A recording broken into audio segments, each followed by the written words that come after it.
from his Turkish counterpart, Recep Tayyip Erdogan, during which the latter congratulated the Islamic Republic's head of state on his appointment.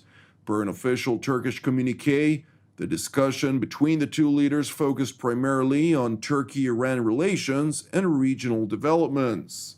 Among others, President Erdogan also stated his belief that Turkey-Iran relations and regional cooperation will grow stronger in all fields during the presidency of Ibrahim Raisi. Turning to the border of Turkey with Iran, where Turkish security forces have stepped up efforts to prevent illegal crossings, smuggling, and also infiltration of terrorists, at a time when a growing influx of Afghan refugees seeking to avoid refugee camps in the volatile region are crossing into Iran, from which they aim to migrate westward via Turkey onward into Europe. Turkey's communications director Fahrettin Altun mentioned in a post on his Twitter account last night that as of this year, over 267,000 foreigners were hindered from entering Turkey illegally from its southern and eastern borders, yet Turkish sources have confirmed to TV7 that migrants fleeing Afghanistan are being monitored as they seek to use Turkish soil for transit into Europe.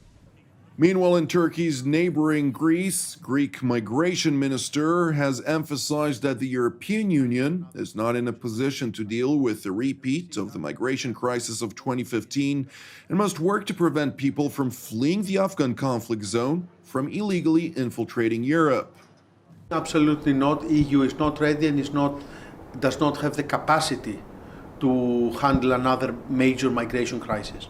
And we see that in the reaction of most European Union governments. We understand the difficult situation faced in Afghanistan, and we need, as the European Union, to take a more active role in preventing a crisis in Afghanistan. However, stopping return of those not entitled to international protection would send the wrong message. At this time of difficulty for Afghanistan, it would lead more people trying to leave and come to the European Union. It is important to highlight that when an individual flees his or her country for reasons of feared persecution, conflict, generalized violence, or other circumstances that have seriously disturbed public order and as a result require international protection, they are then classified under the 1951 Convention and regional refugee instruments as refugees, and neighboring countries to their state of origin are required then to provide a safe haven. However, when a refugee decides to leave their host country of refuge for the purpose of improving their living conditions, those individuals forgo their refugee status and are consequently classified as migrants.